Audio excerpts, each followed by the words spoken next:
Hi friends, ಇದು ಮಸ್ತ್ ಮಗ ಚಾನಲ್ನ ಇಂಟರ್ನ್ಯಾಷನಲ್ ಬುಲೆಟಿನ್ ಸುತ್ತು ಜಗತ್ತು. ನಾನು ಅಮರ್ ಪ್ರಸಾದ್. ನಿರೀಕ್ಷೆ ಮಾಡಿದ ಹಾಗೆ ಮಿಡಲ್ ಈಸ್ಟ್ ಯುದ್ಧ ಇನ್ನಷ್ಟು ತೀವ್ರ ಆಗಿದೆ. ತೈಲ ಬೆಲೆ $100 ಗಡಿ ದಾಟಿದೆ. ಮತ್ತೊಂದು ಕಡೆ ರಷ್ಯಾದ ಆಕಾಶದಲ್ಲಿ ಯುಕ್ರೇನ್ನ F-16 ಮತ್ತು ಸುಖೋಯ್ Su-35 ನಡುವೆ ಭಾರೀ ಕಾಳಗ ಆಗಿದೆ. ಇರಾನ್ ಪ್ಲಾನ್ ಅನ್ನ ಇಸ್ರೇಲ್ ವಿಫಲಗೊಳಿಸಿದೆ. ಕೆಂಪು ಸಮುದ್ರದಲ್ಲಿ ಚೀನಾ ಹಡಗು ಗ್ರೇಟ್ ಎಸ್ಕೇಪ್ ಆಗಿದೆ. ಎಲ್ಲವನ್ನ ಕ್ವಿಕ್ ಆಗಿ ನೋಡ್ತಾ ಹೋಗೋಣ ಸ್ನೇಹಿತರೆ. ಮೊದಲಿಗೆ ಇರಾನ್ನಲ್ಲಿ ಅಮೆರಿಕದ ಅಟ್ಯಾಕ್ ನಿಂದಲೇ ಶುರು ಮಾಡೋಣ. ನಿರಂತರ 13ನೇ ದಿನವೂ ಇರಾನ್ ಅನ್ನ ಪುಡಿಗಡ್ತಾ ಇರೋ ಅಮೆರಿಕ ಈಗ ಮತ್ತೆ ಒಂದೇ ಸಲ ಹಲವು ಟಾರ್ಗೆಟ್ ಗಳನ್ನ ಧ್ವಂಸ ಮಾಡಿದೆ. ಇರಾನ್ನ ಕಮಾಂಡ್ ಸೆಂಟರ್ಗಳು, drone storage, communication network, coastal surveillance ಜಾಗಗಳನ್ನ ಟಾರ್ಗೆಟ್ ಮಾಡಿ ಹೊಡೆದಿದೆ. ಅದರಲ್ಲೂ ಇರಾನ್ನ ಖೇಶಮ್, ಅಹ್ವಾಜ್, ಬಂದರ್ ಅಬ್ಬಾಸ್, ಆಂಡಿ ಮೇಷ್ಕ್, ಒಮಿಡಿಯೆ ಮತ್ತು ಫಿರೋಜಾಬಾದ್ನಲ್ಲಿ ಹೆವಿ ಬಾಂಬಿಂಗ್ ಆಗಿದೆ. ಇರಾನ್ ಮೀಡಿಯಾಗಳ ಪ್ರಕಾರ ಅಹ್ವಾಜ್ನಲ್ಲಿ ಈಗ ಆಲ್ರೆಡಿ 4 ಇರಾನ್ ಸೈನಿಕರು ಪ್ರಾಣ ಬಿಟ್ಟಿದ್ದಾರೆ.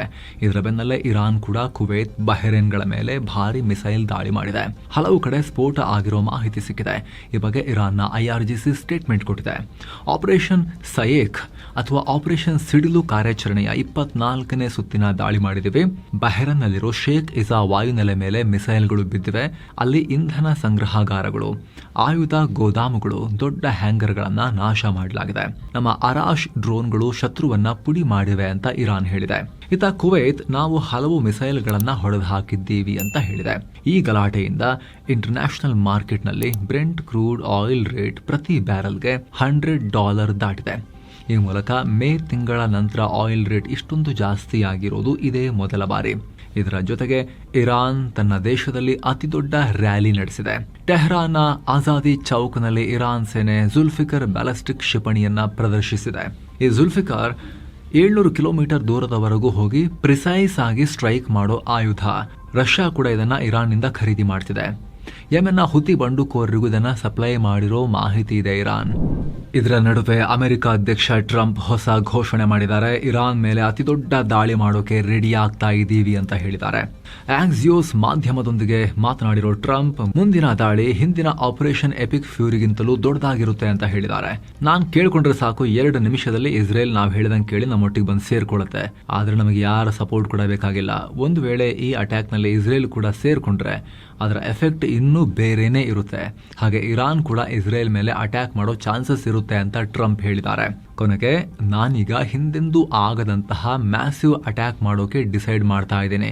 ನಾವೆಲ್ಲ ಅದಕ್ಕೆ ಫುಲ್ ರೆಡಿ ಆಗಿದ್ದೀವಿ. ಇರಾನ್ಗೆ ಈಗ ಆಗಿರೋ ನೋವು ಸಾಕಾಗಿಲ್ಲ ಅಂತ ಟ್ರಂಪ್ ಹೇಳಿದ್ದಾರೆ. ಹಾಗೆ ಕೆಂಪು ಸಮುದ್ರದಲ್ಲಿ ಹುತಿಗಳು ಮಾಡ್ತಿರೋ ದಾಳಿಗೂ ಇರಾನ್ ಹೊಣೆಗಾರ ಆಗುತ್ತೆ ಅಂತ ಟ್ರಂಪ್ ಎಚ್ಚರಿಕೆ ಕೊಟ್ಟಿದ್ದಾರೆ. ಅಷ್ಟೇ ಅಲ್ಲ, ಹಡಗುಗಳಿಗೆ ಆಗಿರೋ ಡ್ಯಾಮೇಜ್ಗೆ ಅಮೆರಿಕ ಹತ್ರ ಇರೋ ಇರಾನ್ ದುಡ್ಡನ್ನೇ ಬಳಸ್ತೀವಿ ಅಂತ ಟ್ರಂಪ್ ಹೇಳಿದ್ದಾರೆ. ಇದಕ್ಕೆ Iran foreign minister Abbas Araghchi counter ಕೊಟ್ಟಿದ್ದಾರೆ. ಈ ತರ ಮಾಡೋದು ಬೆಂಕಿ ಹಚ್ಚೋ ಕೆಟ್ಟ ಸಂಪ್ರದಾಯ ಅಂತ ಕರೆದಿದ್ದಾರೆ. ಅಲ್ಲದೆ ನಮ್ ದುಡ್ಡಿಂದ ಲಾಭ ಮಾಡ್ಕೋಬೇಕು ಅಂತ ಸಂಭ್ರಮ ಪಡ್ತಿರೋರು ಒಂದು ವಿಚಾರ ಮೈಂಡಲ್ಲಿ ಇಟ್ಕೊಳ್ಳಿ. ಸರ್ಕಾರಗಳು ಈ ತರ ಬೇರೆಯವರ ಆಸ್ತಿ ಕಿತ್ತುಕೊಳ್ಳೋದನ್ನ ನಾರ್ಮಲ್ ಮಾಡಿದ್ರೆ ಮುಂದೆ ಯಾರ ಆಸ್ತಿಗೂ ಸೇಫ್ಟಿ ಇರಲ್ಲ ಅಂತ ಹೇಳಿದ್ದಾರೆ. ಇನ್ನೊಂದ್ ಕಡೆ ಅಮೆರಿಕ ಕಳಿಸಿದ್ದ ಸೀಸ್ ಫೈರ್ ಆಫರ್ ಅನ್ನ ಇರಾನ್ ರಿಜೆಕ್ಟ್ ಮಾಡಿದೆ. ಇರಾಕ್ ಪ್ರಧಾನಿ ಅಲಿ ಅಲ್ ಝೈದಿ ಅಮೆರಿಕದ ಈ ಪ್ರಪೋಸಲ್ ಅನ್ನ ಹಿಡ್ಕೊಂಡು ಇರಾನಿಗೆ ಹೋಗಿದ್ರು. ಇದೇ ತಿಂಗಳ ಆರಂಭದಲ್ಲಿ ಅಮೆರಿಕ ಅಧ್ಯಕ್ಷ ಟ್ರಂಪ್ ಅವರನ್ನ ಭೇಟಿಯಾಗಿದ್ದ ಝೈದಿ ಆಮೇಲೆ ಪ್ರಪೋಸಲ್ ಹಿಡ್ಕೊಂಡು ಟೆಹರಾನಿಗೆ ಹೋಗಿದ್ರು. ಆದ್ರೆ ಇರಾನ್ ಅಧಿಕಾರಿಗಳು ಈ ಆಫರ್ ಅನ್ನ ಒಪ್ಕೊಂಡಿಲ್ಲ. ಯಾಕಂದ್ರೆ ಇದು ಬರೀ ಒಂದು ಟೆಂಪರರಿ ಡೀಲ್ ಆಗಿದೆ. ನಮಗೆ ತುಂಬಾ ಮುಖ್ಯವಾಗಿರೋ ಹಾರ್ಮುಜ್ ಕಂಟ್ರೋಲ್ ಬಗ್ಗೆ ಇದರಲ್ಲಿ ಯಾವುದೇ ಫೈನಲ್ ಡಿಸಿಷನ್ ಇಲ್ಲ ಅಂತ ಇರಾನ್ ಹೇಳಿದೆ. ಇದೆಲ್ಲದರ ಮಧ್ಯೆ ಶಾಂತಿ ಮತ್ತು ಮಾತುಕತೆ ಮೂಲಕ ಪ್ರಾಬ್ಲಮ್ ಸಾಲ್ವ್ ಮಾಡ್ಕೊಳ್ಳೋಣ ಅಂತ ಇರಾಕ್ ಪ್ರಧಾನಿ ಕರೆ ಕೊಟ್ಟಿದ್ದಾರೆ. ಹಾಗೆ ಇರಾನ್ ಮೇಲೆ ದಾಳಿ ಮಾಡೋಕೆ ಇರಾಕ್ ಜಾಗವನ್ನ ಯಾರಿಗೂ ಬಳಸ್ಕೊಳ್ಳೋಕೆ ಬಿಡಲ್ಲ ಅಂತ ಕೂಡ ಝೈದಿ ಹೇಳಿದ್ದಾರೆ. ಇನ್ನು ಸ್ನೇಹಿತರೆ, 7 Sails ಟೂರಿಸಂನವರು ಪುರಿ ಜಗನ್ನಾಥ ಮತ್ತು 2 ಶಕ್ತಿ ಪೀಠಗಳ ದರ್ಶನಕ್ಕೆ ಸ್ಪೆಷಲ್ ಟೂರ್ ಕರ್ಕೊಂಡು ಹೋಗ್ತಾ ಇದ್ದಾರೆ. ಎಲ್ಲವನ್ನ ಒಳಗೊಂಡಿರೋ ಪ್ಯಾಕೇಜ್, ಫ್ಲೈಟ್ ಟಿಕೆಟ್ಸ್, ಊಟ, 3 ಸ್ಟಾರ್ ಹೋಟೆಲ್ ಸ್ಟೇ ಎಲ್ಲವೂ ಸೇರಿದು ನಿಮಗೆ ಎಕ್ಸ್ಟ್ರಾ ₹1 ಖರ್ಚಾಗಲ್ಲ. ಆಸಕ್ತರು ಕಾಲ್ ಮಾಡಿ ಬುಕ್ ಮಾಡ್ಕೊಂಡು ಹೋಗಿ ಬರ್ಬೋದು. ಈ ನಡುವೆ ಇಸ್ರೇಲ್ ಅಧಿಕಾರಿಗಳನ್ನ ಟಾರ್ಗೆಟ್ ಮಾಡೋಕೆ ಇರಾನ್ ಮಾಡಿದ್ದ ಪ್ಲಾನ್ ಅನ್ನ ಇಸ್ರೇಲಿ ಗುಪ್ತಚರ ಸಂಸ್ಥೆ ಮೊಸಾದ್ ಉಲ್ಟಾ ಮಾಡಿದೆ. ಇಸ್ರೇಲ್ ಒಳಗಡೆ ನುಗ್ಗಿ ಇನ್ಫಾರ್ಮೇಶನ್ ಕಲೆಕ್ಟ್ ಮಾಡೋಕೆ ಮತ್ತು ದಾಳಿ ಮಾಡೋಕೆ ಇರಾನ್ನ ಇಂಟೆಲಿಜೆನ್ಸ್ ಮಿನಿಸ್ಟ್ರಿ ಕ್ರಿಮಿನಲ್ ಗ್ಯಾಂಗ್ ಗಳನ್ನ ಬಳಸ್ತಾ ಇತ್ತು. ಇರಾನ್ ನಲ್ಲೇ ಇರೋ 2 ಕ್ರಿಮಿನಲ್ಗಳಾದ ಬಬಾಕ್ ಮತ್ತು ನದೀಮ್ ಅನ್ನೋರು ಫ್ರಾನ್ಸ್ನ ಫಿಲಿಪ್ ಅನ್ನೋ ಕ್ರಿಮಿನಲ್ ಅನ್ನ ಈ ಕೆಲಸಕ್ಕೆ ರಿಕ್ರೂಟ್ ಮಾಡಿದ್ರು. ಈ ಫಿಲಿಪ್ ಇಸ್ರೇಲ್ ಒಳಗಡೆ ಹೋಗೋಕೆ ಬೇರೆ ದೇಶದವರನ್ನ ಸೇರಿಸಿ ಒಂದು ಟೀಮ್ ಮಾಡಬೇಕಾಗಿತ್ತು. ಇದಕ್ಕಾಗಿ ಹಲವು ಬಾರಿ ಇರಾನ್ಗೆ ಹೋಗಿ ಡೀಲ್ ಮಾಡಿ ದುಡ್ಡು ಕೂಡ ತಗೊಂಡಿದ್ದ. ಆದ್ರೆ ಈಗ ಫ್ರಾನ್ಸ್ ಆತನನ್ನ ದೇಶದಿಂದಲೇ ಆಚೆ ಹಾಕಿದೆ. ಹಾಗೆ ಬಬಾಕ್ ಹಾಗೂ ನದೀಮ್ ಇನ್ನು ಇರಾನ್ನಲ್ಲೇ ಇದ್ದಾರೆ ಅಂತ ಗೊತ್ತಾಗಿದೆ. ಇನ್ನು ಈ ಕ್ರಿಮಿನಲ್ಸ್ ನ ಕಂಟ್ರೋಲ್ ಮಾಡ್ತಾ ಇದ್ದ ಇರಾನ್ ಅಧಿಕಾರಿಗಳಾದ ಅಸಾದುಲ್ಲಾ ಉಷ್ಕಾರಿ, ವಹೀದ್ ಮಡ್ಜೌಮಿ, ಮಹಮ್ಮದ್ ಹುಸೇನ್ ಜೊಘಿ ಮತ್ತು ಹಮೀದ್ ಖಾಸೆಮಿ ಅವರ ಹೆಸರುಗಳನ್ನ ಕೂಡ ಮೊಸಾದ್ ರಿವೀಲ್ ಮಾಡಿದೆ. ಇದರಲ್ಲಿ ಉಷ್ಕಾರಿ ಅನ್ನೋದನ್ನ 2025ರಲ್ಲಿ ನಡೆದ 12 ದಿನಗಳ ಬಾಂಬಿಂಗ್ ಟೈಮ್ನಲ್ಲೇ ಇಸ್ರೇಲ್ ಹೊಡೆದು ಹಾಕಿತ್ತು. ಇರಾನ್ ಎಷ್ಟೇ ಹುಷಾರಾಗಿ ಬೇರೆಯವರನ್ನ ಬಿಟ್ಟು ಅಟ್ಯಾಕ್ ಮಾಡೋಕೆ ಟ್ರೈ ಮಾಡಿದ್ರೂ ಕೂಡ ಗ್ರೌಂಡ್ ಲೆವೆಲ್ ನಲ್ಲಿ ಮಾಡೋ ತಪ್ಪುಗಳಿಂದ ಅವರೇ ಸಿಕ್ಬೀಳ್ತಾರೆ ಅಂತ ಮೊಸಾದ್ ಹೇಳಿದೆ. ಫೆಬ್ರವರಿ 28ನೇ ತಾರೀಕು ಅಮೆರಿಕ ಇಸ್ರೇಲ್ ಯುದ್ಧ ಶುರುವಾದಾಗಿನಿಂದ ವಿದೇಶಗಳಲ್ಲಿ ಉಗ್ರ ಸೆಲ್ ಮಾಡೋಕೆ ಮತ್ತು ದಾಳಿ ಮಾಡೋಕೆ IRGC ತುಂಬಾ ಟ್ರೈ ಮಾಡ್ತಿದೆ. ಆದರೆ ಕಳೆದ 2 ವರ್ಷಗಳಲ್ಲಿ ಇರಾನ್ನ ಈ ತರಹದ ಎಷ್ಟೋ ಪ್ಲಾನ್ಗಳನ್ನ ಶಿನ್ಬೆಟ್ ಮತ್ತು ಬೇರೆ ರಾಷ್ಟ್ರಗಳ ಇಂಟೆಲಿಜೆನ್ಸ್ ಜೊತೆ ಸೇರಿ ನಾವು ಹೊಡೆದು ಹಾಕಿದೀವಿ, ತಡೆದಿದ್ದೀವಿ ಅಂತ ಮೊಸಾದ್ ಹೇಳಿದೆ.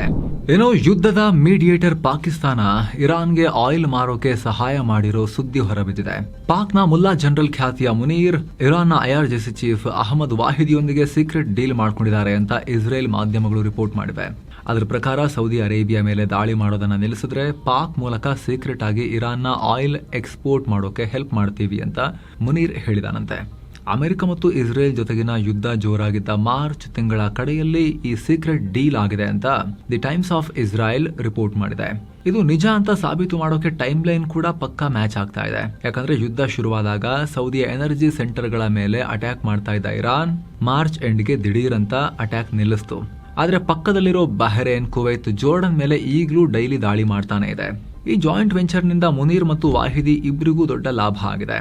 ಅದರಲ್ಲೂ ಕೂಡ ಸೌದಿಯಿಂದ ಹಣ ಕೀಳೋದು ಮತ್ತು ಇರಾನ್ ವಿರುದ್ಧ ಪಾಕಿಸ್ತಾನ ನೇರವಾಗಿ ಯುದ್ಧಕ್ಕೆ ಎಂಟ್ರಿ ಆಗೋದನ್ನ ತಪ್ಪಿಸ್ಕೊಳ್ಳೋದು, ಇದು ಮುನೀರ್ನ ರಣತಂತ್ರ ಅಂತ ಇಸ್ರೇಲ್ ಟೈಮ್ಸ್ ರಿಪೋರ್ಟ್ ಮಾಡಿದೆ. ಇನ್ನೊಂದು ಕಡೆ ಕೆಂಪು ಸಮುದ್ರದಲ್ಲೂ ಕೂಡ ಪೂರ್ತಿ ಬ್ಲಾಕೇಡ್ ಹಾಕ್ಸೋಕೆ ಇರಾನ್ ಮುಂದಾಗಿದೆ. ಈಗ ಹುತಿಗಳಿಗೆ ಸಪೋರ್ಟ್ ಮಾಡೋಕೆ ಇರಾನ್ನ IRGC ಕಮಾಂಡರ್ಗಳು, ಮಿಲಿಟರಿ ಅಡ್ವೈಸರ್ಗಳನ್ನ ಇರಾನ್ ಸರ್ಕಾರ ಯೆಮೆನ್ಗೆ ಕಳಿಸಿದೆ. ಕಳೆದ ತಿಂಗಳು ಇರಾನ್ ತನ್ನ ಸಾಕಷ್ಟು ಡ್ರೋನ್ ಮತ್ತು ಮಿಸೈಲ್ಗಳನ್ನ ಯೆಮೆನ್ಗೆ ಮೂವ್ ಮಾಡಿತ್ತು. ಮುಂದೆ ಯುದ್ಧ ಜಾಸ್ತಿ ಆದ್ರೆ ಕೆಂಪು ಸಮುದ್ರವನ್ನು ಕ್ಲೋಸ್ ಮಾಡೋಣ ಅಂತ ಇಬ್ರು ಮಾತನಾಡ್ಕೊಂಡಿದ್ರಂತೆ. ಹೀಗಾಗಿ ಹುತಿಗಳ ಆಪರೇಷನ್ಗಳಿಗೆ ಹೆಲ್ಪ್ ಮಾಡೋಕೆ ಮತ್ತು ಹೊಸ ಮಿಸೈಲ್ ಸಿಸ್ಟಮ್ಗಳ ಬಗ್ಗೆ ಟ್ರೈನಿಂಗ್ ಕೊಡೋಕೆ ಇರಾನ್ನ IRGC ಕಮಾಂಡರ್ಗಳು ಅಲ್ಲಿಗೆ ಹೋಗಿದ್ದಾರೆ. ಏನೋ ಸೌದಿಯಿಂದ 4 ಮಿಲಿಯನ್ ಬ್ಯಾರೆಲ್ ಆಯಿಲ್ ಹೊತ್ತಿದ್ದ 2 ಚೀನಿ ಸೂಪರ್ ಟ್ಯಾಂಕರ್ಗಳು ರೆಡ್ ಸೀನಿಂದ ಎಸ್ಕೇಪ್ ಆಗಿವೆ. ಯೆಮೆನ್ನ ಹುತಿ ಬಂಡುಕೋರರು ಸೌದಿಗೆ ದಿಗ್ಬಂಧನ ಹಾಕಿ ಅಲ್ಲಿಂದ ಬರೋ ಹಡಗುಗಳ ಮೇಲೆ ಅಟ್ಯಾಕ್ ಮಾಡೋದಾಗಿ ಹೇಳಿದ್ರು. ಇದರ ಮಧ್ಯೆ ಈ 2 ಹಡಗುಗಳು ಕದ್ದು ಮುಚ್ಚಿ ಬಾಬ್ ಅಲ್ ಮಂಡೆಬ್ ಮೂಲಕ ಸೇಫ್ ಆಗಿ ಹೊರಬಂದಿವೆ. ಮೊದಲು ರೆಡ್ ಸೀನ ಮಧ್ಯದಲ್ಲಿ ಯೂ ಟರ್ನ್ ತಗೊಂಡು ಸ್ವಲ್ಪ ಹೊತ್ತು ನಿಲ್ಲಿಸಿದ್ರು. ಆಮೇಲೆ ಬುಧವಾರ ರಾತ್ರಿ ಮತ್ತೆ ವಾಪಸ್ ದಾರಿ ಕಡೆಗೆ ಮುಖ ಮಾಡಿ ಬಾಬ್ ಅಲ್ ಮಂಡೆಬ್ ನಿಂದ ಎಸ್ಕೇಪ್ ಆಗಿವೆ. ಡೇಟಾ ಪ್ರಕಾರ ಈ 2 ಹಡಗುಗಳು ಚೀನಾದ ಕೆಂಜೋ ಮತ್ತು ಹುಯಿಜೋ ಪೋರ್ಟ್ ಕಡೆಗೆ ಹೋಗ್ತಿವೆ. ಇತ್ತ ಅಮೆರಿಕ ಸೌದಿ ನಡುವಿನ ಸಿವಿಲ್ ನ್ಯೂಕ್ಲಿಯರ್ ಡೀಲ್ಗೆ ಟ್ರಂಪ್ ಹೊಸ ಕಂಡೀಷನ್ ಹಾಕಿದ್ದಾರೆ. ಸೌದಿ ಇಸ್ರೇಲ್ ಜೊತೆ ಸಂಬಂಧ ಸರಿಪಡಿಸಿಕೊಂಡು ಅಬ್ರಹಾಂ ಅಕಾರ್ಡ್ಸ್ಗೆ ಸೇರಿದ್ರೆ ಮಾತ್ರ ಈ ನ್ಯೂಕ್ಲಿಯರ್ ಡೀಲ್ ಫೈನಲ್ ಆಗುತ್ತೆ ಅಂತ ಹೇಳಿದ್ದಾರೆ. ಸೌದಿ ಈ ಒಪ್ಪಂದಕ್ಕೆ ಸೈನ್ ಹಾಕಿಲ್ಲ ಅಂದ್ರೆ ಡೀಲ್ ಕ್ಯಾನ್ಸಲ್ ಆಗುತ್ತೆ ಅಂತ ಟ್ರಂಪ್ ಹೇಳಿದ್ದಾರೆ. ಇನ್ನು ಯುಕ್ರೇನ್ ಯುದ್ಧದಲ್ಲಿ ದೊಡ್ಡ ಡೆವಲಪ್ಮೆಂಟ್ ಆಗಿದೆ. ಅಮೆರಿಕದ F-16 ಫೈಟರ್ ಜೆಟ್ ಬಳಸಿ ಯುಕ್ರೇನ್ ರಷ್ಯಾದ Su-35 ಫೈಟರ್ ಜೆಟ್ ಅನ್ನ ಹೊಡೆದು ಹಾಕಿದೆ. ಆಕಾಶದಲ್ಲಿ ಈ ಭೀಕರ ಕಾಳಗ ನಡೆದಿದೆ. ಯುಕ್ರೇನ್ ಯಶಸ್ವಿಯಾಗಿ ರಷ್ಯಾದ ಫೈಟರ್ ಜೆಟ್ ಅನ್ನ ಧ್ವಂಸ ಮಾಡಿದೆ. Direct air to air combat ನಲ್ಲಿ ಇದೇ ಮೊದಲ ಬಾರಿಗೆ ಯುಕ್ರೇನ್ ಇಂತಹ ಸಾಧನೆ ಮಾಡಿರೋದು. ಇದನ್ನು ಅಮೆರಿಕದ joint chiefs of staff general Dan Caine confirm ಮಾಡಿದ್ದಾರೆ. ಅತ್ತ ರಷ್ಯಾದ ಮಿಲಿಟರಿ ಮೂಲಗಳು ಕೂಡ ಇದನ್ನ ಒಪ್ಕೊಂಡಿದ್ದಾರೆ. ಏರ್ ಕ್ರಾಫ್ಟ್ ನಾಶ ಆಗಿದೆ, ಆದರೆ ಪೈಲಟ್ಸ್ ಸೇಫ್ ಆಗಿದ್ದಾರೆ ಅಂತ ರಿಪೋರ್ಟ್ ಮಾಡಿವೆ. ಅಂದಹಾಗೆ ಯುಕ್ರೇನ್ 2024ರಿಂದ F-16 ಫೈಟರ್ ಜೆಟ್ಗಳನ್ನ ಆಪರೇಟ್ ಮಾಡೋಕೆ ಶುರು ಮಾಡಿದೆ. ಯುರೋಪ್ನ ರಾಷ್ಟ್ರಗಳು ಈ ಫೈಟರ್ ಜೆಟ್ ಅನ್ನ ಯುಕ್ರೇನ್ಗೆ ಯುದ್ಧದಲ್ಲಿ ಸಹಾಯ ಮಾಡೋಕೆ ಅಂತ ಹೇಳಿ ಕಳಿಸ್ಕೊಟ್ಟಿದ್ವು. ಏನೋ ಯುಕ್ರೇನ್ ರಷ್ಯಾ ಕದನ ಹಾಗೆ ಮುಂದುವರೆದಿದ್ದು ಈಗ ಯುಕ್ರೇನ್ ರಷ್ಯಾದ ಆರ್ಥಿಕತೆಗೆ ಹೊಡೆತ ಕೊಡ್ತಾ ಇದೆ. ರಷ್ಯಾದ ಅತಿದೊಡ್ಡ ಕಾಮರ್ಸ್ ಕಂಪನಿ ವೈಲ್ಡ್ ಬೆರೀಸ್ಗೆ ಸಂಬಂಧಪಟ್ಟ ವೇರ್ ಹೌಸ್ ಮೇಲೆ ಡ್ರೋನ್ ದಾಳಿ ಮಾಡಿದೆ. ಮಾಸ್ಕೋ, ಟ್ಯಾಂಬೋ ಪ್ರದೇಶಗಳಲ್ಲಿರೋ ವೈಲ್ಡ್ ಬೆರೀಸ್ ಗೋಡೌನ್ಗಳನ್ನ ಟಾರ್ಗೆಟ್ ಮಾಡಲಾಗಿದೆ. 8 ಜನರ ಪ್ರಾಣ ಹೋಗಿದೆ, ಹಲವರು ಗಾಯಗೊಂಡಿದ್ದಾರೆ. ನಮ್ಮಲ್ಲಿ ಅಮೆಜಾನ್, ಫ್ಲಿಪ್ಕಾರ್ಟ್ ಎಲ್ಲ ಇದ್ದ ಹಾಗೆ ರಷ್ಯಾದಲ್ಲಿ ವೈಲ್ಡ್ ಬೆರೀಸ್ ಕಾಮರ್ಸ್ ತುಂಬಾ ಫೇಮಸ್. 2004ರಲ್ಲಿ ರಷ್ಯಾದಲ್ಲಿ ಇದು ಲಾಂಚ್ ಆಗಿತ್ತು. ಇಡೀ ರಷ್ಯಾದಲ್ಲಿ 52% ಆರ್ಡರ್ಗಳನ್ನ ಈ ಕಂಪನಿ ಒಂದೇ ಹ್ಯಾಂಡಲ್ ಮಾಡುತ್ತೆ. ಇದನ್ನೇ ಈಗ ಯುಕ್ರೇನ್ ಬ್ಯಾಕ್ ಟು ಬ್ಯಾಕ್ ಹೊಡಿತಾ ಇದೆ. ಏನೋ ನವದೆಹಲಿಯಲ್ಲಿ ನಡೆಯಲಿರೋ 18ನೇ ಬ್ರಿಕ್ಸ್ ಸಮ್ಮಿಟ್ಗೆ ಬಾಂಗ್ಲಾ ಪ್ರಧಾನಿ ತಾರಿಕ್ ರೆಹಮಾನ್ಗೆ ಭಾರತ ಆಹ್ವಾನ ಕೊಟ್ಟಿದೆ. ಸೆಪ್ಟೆಂಬರ್ 12 ಮತ್ತು 13ನೇ ತಾರೀಕು ಶೃಂಗಸಭೆ ನಡೆಯುತ್ತೆ. ಫೆಬ್ರವರಿಯಲ್ಲಿ ಅಧಿಕಾರಕ್ಕೆ ಬಂದಿರೋ ರೆಹಮಾನ್ ಈ ಇನ್ವಿಟೇಷನ್ಗೆ ಒಪ್ಕೊಂಡ್ರೆ ಮೊದಲ ಬಾರಿಗೆ ಭಾರತಕ್ಕೆ ಭೇಟಿ ಕೊಟ್ಟಂತಾಗುತ್ತೆ. ಇನ್ನು ಇಸ್ರೇಲ್ನ ಜೆರುಸಲಂನಲ್ಲಿ ಭಾರತೀಯ ಕೆಲಸಗಾರರೊಬ್ಬರು ಶವವಾಗಿ ಪತ್ತೆಯಾಗಿದ್ದಾರೆ. ಜೆರುಸಲಂನ ಕಾಟಮೋನ್ ಅನ್ನೋ ಏರಿಯಾದ ಅಪಾರ್ಟ್ಮೆಂಟ್ ನಲ್ಲಿ ಈ ಘಟನೆಯಾಗಿದೆ. ಇಸ್ರೇಲ್ ಪೊಲೀಸರು ಕೊಲೆ ಕೇಸ್ ದಾಖಲಿಸಿಕೊಂಡು ತನಿಖೆ ಶುರು ಮಾಡಿದ್ದಾರೆ. ಈ ಕೇಸ್ಗೆ ಸಂಬಂಧಪಟ್ಟಂತೆ 31 ವರ್ಷದ ವ್ಯಕ್ತಿಯೊಬ್ಬನನ್ನ ಪೊಲೀಸರು ಅರೆಸ್ಟ್ ಮಾಡಿದ್ದಾರೆ. ನಿಖರ ಕಾರಣ ಇನ್ನಷ್ಟೇ ಗೊತ್ತಾಗಬೇಕು. ಫೋರೆನ್ಸಿಕ್ ಟೀಮ್ ಕೂಡ ತನಿಖೆ ನಡೆಸ್ತಾ ಇದ್ದಾರೆ. ಮೃತಪಟ್ಟಿರೋ ಆ ಭಾರತೀಯ ಯಾರು ಅನ್ನೋ ಐಡೆಂಟಿಟಿಯನ್ನ ಕೂಡ ಇನ್ನಷ್ಟೇ ರಿವೀಲ್ ಮಾಡಬೇಕಾಗಿದೆ. ಇನ್ನು ಬಲವಂತದ ಕಾರ್ಮಿಕರನ್ನ ಬಳಸಿ ಮಾಡಿರೋ ವಸ್ತುಗಳನ್ನ ಬ್ಯಾನ್ ಮಾಡೋಕೆ ಅಮೆರಿಕ ದೊಡ್ಡ ಹೆಜ್ಜೆ ಇಟ್ಟಿದೆ. ಇದರ ಅಡಿಯಲ್ಲಿ ಭಾರತದಿಂದ ಇಂಪೋರ್ಟ್ ಆಗೋ ವಸ್ತುಗಳ ಮೇಲೆ 10% ಟ್ಯಾರಿಫ್ ಹಾಕಿದೆ. ಟ್ರೇಡ್ ಆಕ್ಟ್ ನ ಸೆಕ್ಷನ್ 301 ಅಡಿಯಲ್ಲಿ 60 ರಾಷ್ಟ್ರಗಳ ಮೇಲೆ ಹೊಸ ಟ್ಯಾರಿಫ್ ಹಾಕಿದ್ದಾರೆ. ಶುಕ್ರವಾರ ರಾತ್ರಿ 12 ಗಂಟೆ 1 ನಿಮಿಷದಿಂದಲೇ ಇದು ಜಾರಿಗೆ ಬಂದಿದೆ. ಮೊದಲು ಭಾರತದ ಮೇಲೆ 12.5% ಸುಂಕ ಹಾಕಬೇಕು ಅಂತ ಪ್ಲಾನ್ ಮಾಡಿಕೊಂಡಿತ್ತು. ಆದರೆ ಭಾರತ ಜೂನ್ 14ನೇ ತಾರೀಕು ತನ್ನ ಟ್ರೇಡ್ ಪಾಲಿಸಿಯನ್ನ ಚೇಂಜ್ ಮಾಡ್ತು. ಫೋರ್ಸ್ಡ್ ಲೇಬರ್ ಬಳಸಿ ಮಾಡಿರೋ ವಸ್ತುಗಳನ್ನ ಭಾರತಕ್ಕೆ ತರೋ ಹಾಗಿಲ್ಲ, ಭಾರತಕ್ಕೆ ತಂದು ಕೂಡ ಬೇರೆಯವರಿಗೆ ಆಮೇಲೆ ಮಾರ ಹಾಗಿಲ್ಲ ಅಂತ ಹೇಳಿ ಭಾರತ ಕಾನೂನು ಪಾಸ್ ಮಾಡ್ತು. ಇದನ್ನು ಗಮನಿಸಿದ ಅಮೆರಿಕ ಈ ಟ್ಯಾರಿಫ್ ಅನ್ನು 10%ಗೆ ಇಳಿಸಿದೆ. ಈ ಬಗ್ಗೆ ಮಾತನಾಡಿರೋ ಟ್ರಂಪ್, ಈ ರಾಷ್ಟ್ರಗಳು ಫೋರ್ಸ್ಡ್ ಲೇಬರ್ ಬ್ಯಾನ್ ಅನ್ನು ಸ್ಟ್ರಾಂಗ್ ಆಗಿ ಜಾರಿಗೆ ತರಲಿ ಅನ್ನೋ ಕಾರಣಕ್ಕೆ ಟ್ಯಾರಿಫ್ ಹಾಕಿದ್ದೀನಿ ಅಂತ ಹೇಳ್ತಾ ಇದ್ದಾರೆ. ಎಲ್ಲ ರಾಷ್ಟ್ರಗಳ ಮೇಲಿದ್ದ ಟೆಂಪರರಿ 10% ಇಂಪೋರ್ಟ್ ಟ್ಯಾಕ್ಸ್ ಎಕ್ಸ್ಪೈರಿ ಆಗೋ ಒಂದಿನ ಮುಂಚೆ ಅಮೆರಿಕ ಈ ಘೋಷಣೆ ಮಾಡಿದೆ. ಅಂದ್ರೆ ಟ್ರಂಪ್ಗೆ ಒಂದಲ್ಲ ಒಂದು ನೆಪ ಹೇಳಿ ಟ್ಯಾಕ್ಸ್ ಹಾಕಬೇಕು ಅಷ್ಟೇ.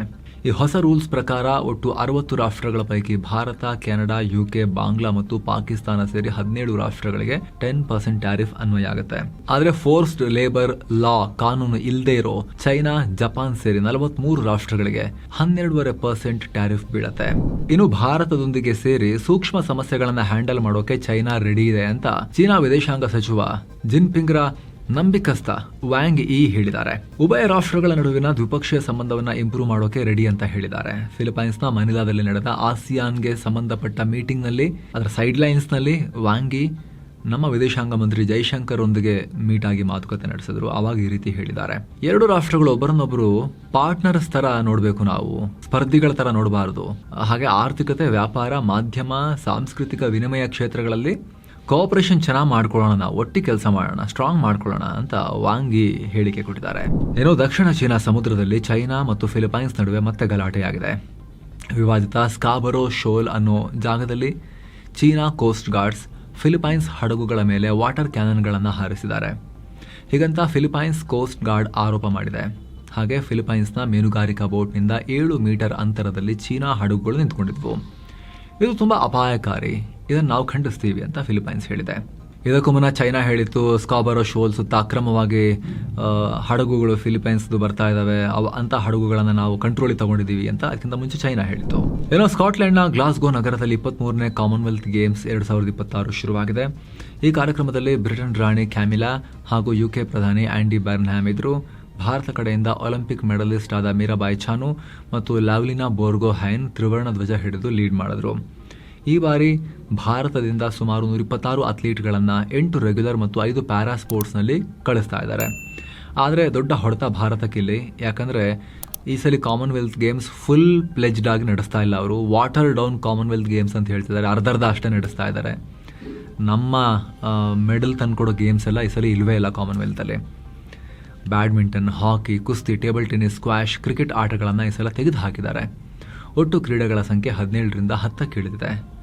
ಹೀಗಾಗಿ ನಮಗೆ ಮೆಡಲ್ ತುಂಬ ಕಮ್ಮಿ ಆಗುತ್ತೆ ಅನ್ನೋ ಲೆಕ್ಕಾಚಾರ ಇದೆ ಈ ಸಲ.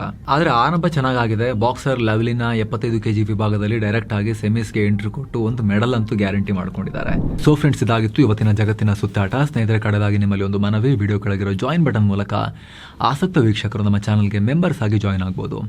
ಅವಾಗ ಎಲ್ಲ ಮೆಂಬರ್ ಓನ್ಲಿ ವೀಡಿಯೋಸನ್ನು ನೋಡ್ಬೋದು. ನೀವು ವಿಡಿಯೋ ಕೆಳಗಿರೋ ಜಾಯಿನ್ ಬಟನ್ ಮೇಲೆ ಕ್ಲಿಕ್ ಮಾಡೋ ಮೂಲಕ ಒಂದ್ಸರಿ ಸ್ಕ್ರೋಲ್ ಮಾಡಿ ನೋಡ್ಬೋದು. ಆಲ್ರೆಡಿ ಪಬ್ಲಿಷ್ ಆಗಿರೋ ಮೆಂಬರ್ ಓನ್ಲಿ ವೀಡಿಯೋಸ್ ಅವು ಯೂಸ್ಫುಲ್ ಅಂತ ಅನಿಸಿದ್ರೆ ನೀವು ಕೂಡ ಜಾಯ್ನ್ ಆಗೋದ್ರ ಬಗ್ಗೆ ಡಿಸೈಡ್ ಮಾಡ್ಬೋದು. ಹಾಗೆ ಗಮನಿಸಿ ಸ್ನೇಹಿತರೆ, ನೀವು ಜಾಯ್ನ್ ಆಗೋದ್ರಿಂದ ಕೇವಲ ಮೆಂಬರ್ ಓನ್ಲಿ ವೀಡಿಯೋಸ್ ಸಿಗೋದು ಮಾತ್ರ ಅಲ್ಲ, ಹಲವಾರು ವೀಡಿಯೋಗಳ, ಸ್ಪೆಷಲ್ ರಿಪೋರ್ಟ್ಗಳ ಅರ್ಲಿ ಆಕ್ಸೆಸ್ ಕೂಡ ನಾವು ನೀಡೋ ಪ್ರಯತ್ನ ಮಾಡ್ತಾ ಇದ್ದೀವಿ. ಎಲ್ಲಕ್ಕಿಂತ ಹೆಚ್ಚಾಗಿ ನಿಮ್ಮ ಒಂದೊಂದು ಮೆಂಬರ್ಶಿಪ್ ಕೂಡ ನಮ್ಮ ಚಾನಲ್ಗೆ ನೀವು ಕೂಡ ಅತಿ ದೊಡ್ಡ ಬೆಂಬಲ. ಆಸಕ್ತರು ಜಾಯಿನ್ ಬಟನ್ ಮಿಸ್ ಇಲ್ಲದೆ ಚೆಕ್ ಮಾಡಿ ಮತ್ತೆ ಭೇಟಿ ಆಗ್ತಿರೋಣ ಸ್ನೇಹಿತರೆ. ನಮಸ್ಕಾರ.